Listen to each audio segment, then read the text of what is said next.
लासो आफूलाई नमस्ते। आज मिति 2022 साल 6 महिना 18 गते। बिहान अहिले 9:30 बजेको छ।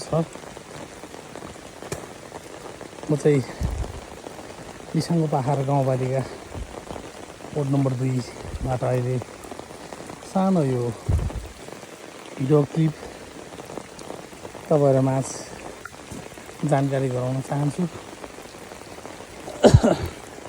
अहिले देशव्यापी रूपमा यो हाँडी घोप्टे यो झरी भन्ने पर्ने चाहिँ पूर्व अनुमान गरिएको छ हाम्रो मौसमविदहरूले। त्यही अनुसारले चाहिँ हिजोदेखि एउटा दोमानमा गाडी नआएको भनेर म हेर्न आएको थियो र बाटो त ठिकै जस्तो लाग्यो मलाई चाहिँ। तर अब त्यो त ड्राइभरको हातमा हुने चिज हो। त्यो भएको हिसाबले दुई ठाउँमा चाहिँ त्यस्तै हो कि जस्तो मात्रै लाग्यो। र यसमा यो एक ठाउँमा चाहिँ दशा अगाडि गाडी उक्लिन साह्रै गाह्रो हो भन्ने किसिमले धेरै समस्या आएको हिसाबले मैले आफैले डोजर पठाएर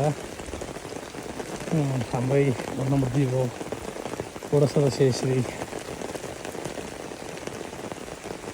जलबहादुर श्रेष्ठजीले आफै खट्नु भएर सरसफाइ गर्नुभएको थियो र त्यो क्रममा राम्रोसँग चलाएको थियो। र अहिले पछिल्लो समय दसैँ पनि लगभग झरीमै बितियो होइन, झरी नै पर्यो। झन् आजबाट त 3 दिन झरी हुने भन्ने कुरा सञ्चार माध्यमबाट र विभिन्न निकाय गृह मन्त्रालयबाट यता सिडिओ कार्यालय चौतारा र केन्द्र लेभलबाट नै सबैबाट परिपत्र मलाई आएको हिसाबले चाहिँ त्यो समयमा तपाईँहरू सतर्क भएर अझ सकिन्छ भने यो 2-3 दिन कतै नजाने, घरमै बस्नु। मलाई जानै पर्ने अलिक सतर्क बनाएर र बिहान 3 बजीदेखि पानीको लय पानीको गति यही छ। न ठुलो पर्छ न सानो पर्छ, एक गिलासको पर्याप्त छ भइरहेछ।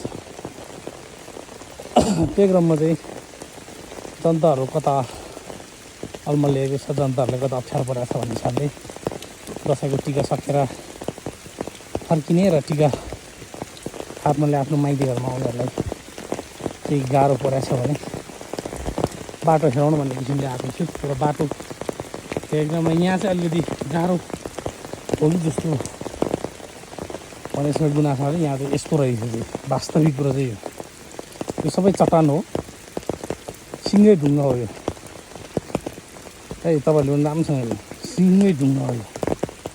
यो माटो साटो अलिअलि माथि परेको छ, माटो नभए त्यो सिङ्गै ढुङ्गै हो। यहाँ हो अलिकति गाह्रो, यहाँ त उक्लिन्छ मजाले, सानो गाडीलाई गाह्रो हो है। एउटा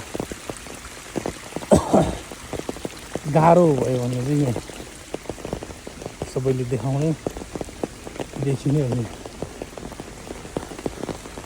र हुँदा एउटा गाडी चाहिँ उताबाट आइसकेको छ।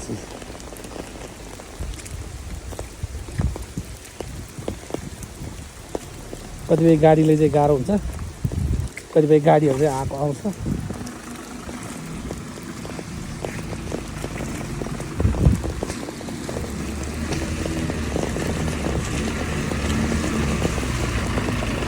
घाँसे कलमर लाग्छ लगाउँ बिस्तारै।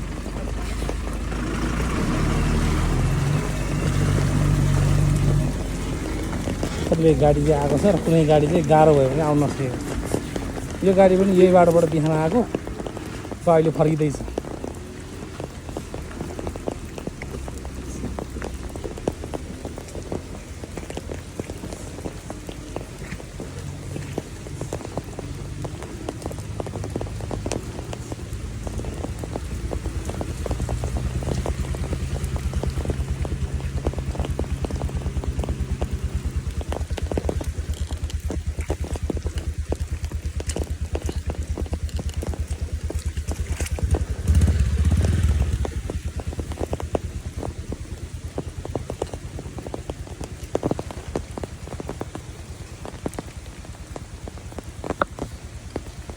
मैले यहाँनिर के भन्न चाहेको भने तपाईँहरूलाई गाडी आउँछ कि नआउने होइन, तर यो एक दुईजनाले त्यस्तै हुन्छ, कोही मेसिनरी हुन्छ, कोही अब ड्राइभर गुना हुन्छ, त्यही अनुसारले नसक्दाखेरि चाहिँ त्यहाँको आउने पेसेन्जरहरूले चाहिँ जनप्रतिनिधिहरूलाई बेसरी गाली गर्ने, मुख छाट्ने, अथवा तपाईँको हुने नहुने सरापेर है।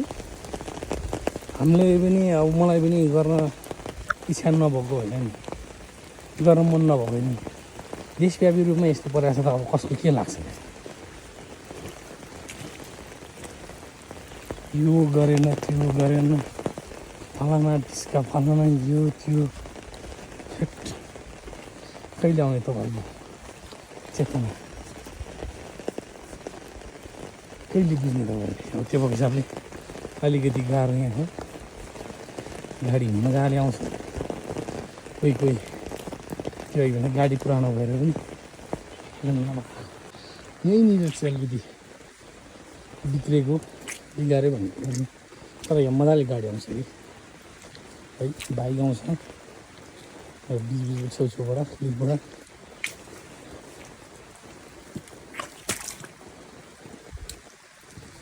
बिजेहरू बिग्रेको अब अर्को एउटा अगाडि छ यहाँ जाँदाखेरि पनि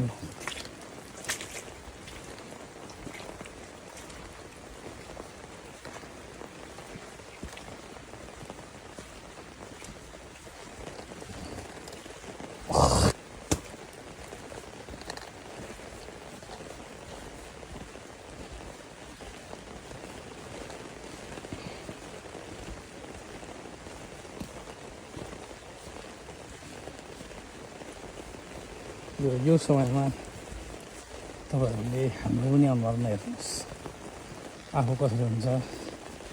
3 दिन पछाडि जाँदाखेरि काम गरेर केही पनि बिग्रिँदैन अनि केही पनि होइन। र पोहोर पनि हामीले भदौ 11, 12, 13 त्यसरी सामना गरेर अगाडि बढे मान्छे बाँचे मान्छे भएको होइन।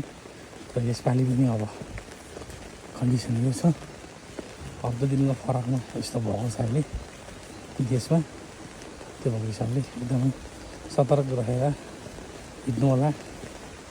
अब यो पटक चाहिँ मैले कसैको शुभकामना दिन सक्ने अवस्थामा छैन, किनभने मेरो वडा सदस्य श्री फुलमाया श्रेष्ठज्यूको निधनले एकदमै दुखित छु। र सँगसँगै मेरो परिवारमा पनि मेरो आफ्नै कागजहरू पनि दिनु भएको हुनाले मैले हामीले दसैँको शुभकामना दिन सक्दैन र आगामी दिनमा दिनेछौँ।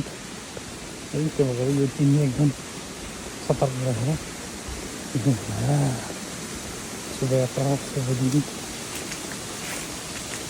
र अब बाटो खराब भन्ने देखिने चाहिँ यहाँ छ, अब आउँदैछ है। म यसरी खिच्दैछु।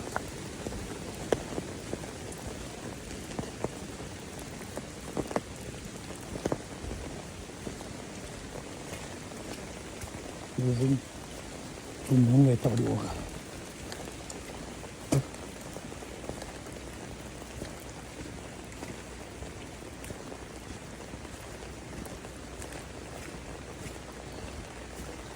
बिग्रेको हुन्छ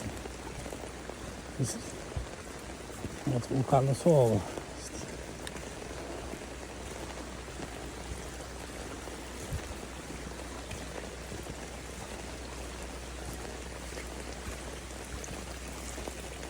बिग्रेको बाटो उकालो हुन सक्दैन।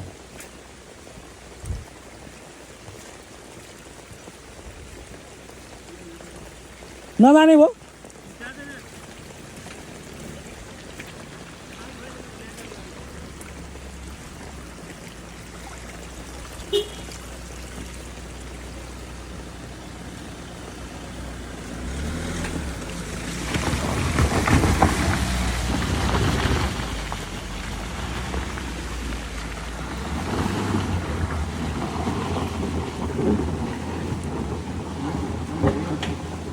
कहाँसम्म जाने यो?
यता चाहिँ काट्ने हो कि